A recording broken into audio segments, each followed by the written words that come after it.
Now, a major shakeup in the vaccine effort. Johnson & Johnson shots are now on hold after some patients developed rare blood clots. The vaccine is now getting a thorough check to make sure it's safe for everyone. The nation's top epidemiologist says that's the right call.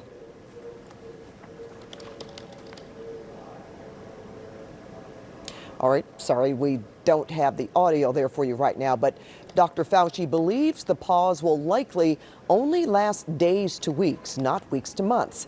And the move is to assure Americans that the government is being transparent.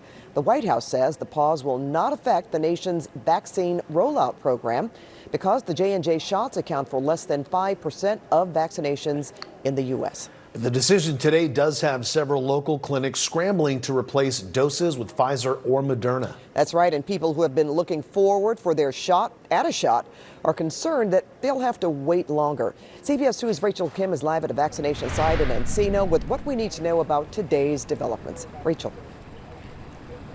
Well, Pat and Juan, the California Department of Public Health said this week less than 4% of their vaccine allocation is the Johnson & Johnson vaccine, so they don't expect a significant impact. But our local authorities are making sure that the vaccine isn't administered at their sites like this one for the time being. Unfortunately, it is a concern, mainly because these are 6 otherwise healthy women who are trying to prevent something really bad happening with the COVID infection. There is concern and caution among medical authorities today after reports that 6 women between the ages of 18 and 48 developed rare types of blood clots 6 to 13 days after getting the Johnson & Johnson vaccine. It compromises blood flow, specifically the exit of blood flow in your brain.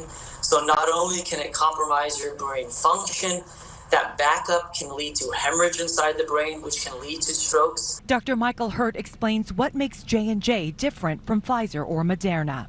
So the difference is that there's a virus that's doing some of the work that the Pfizer-Moderna vaccines don't require. We think that that viral infection, as benign as it is, combined with the spike protein, may be the secret sauce that in some patients is causing their blood to clot inside their veins and arteries. Following the recommendations of the FDA and CDC, the city and county of LA are pausing the use of the vaccine at their sites. The people we spoke with were signed up for the Pfizer vaccine, but they had heard the news about Johnson & Johnson's. Well, I was worried for, the people that did get the vaccine, and I hope that everything is going to be okay with them, but it didn't really discourage me in general. I feel pretty safe getting the vaccine today. You've heard stuff about Moderna and stuff like that, so I mean, I'm not scared about it. Mayor Eric Garcetti's office said there were no J&J vaccine appointments at the city's mass vaccination sites today because of shortages. But this did impact about 3,000 scheduled appointments at smaller scale distribution programs.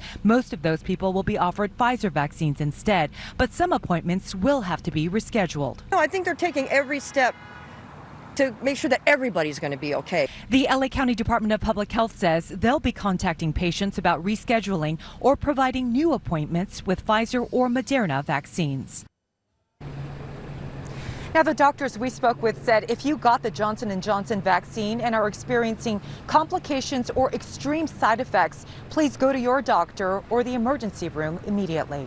Reporting live in Encino, Rachel Kim, CBS 2 News.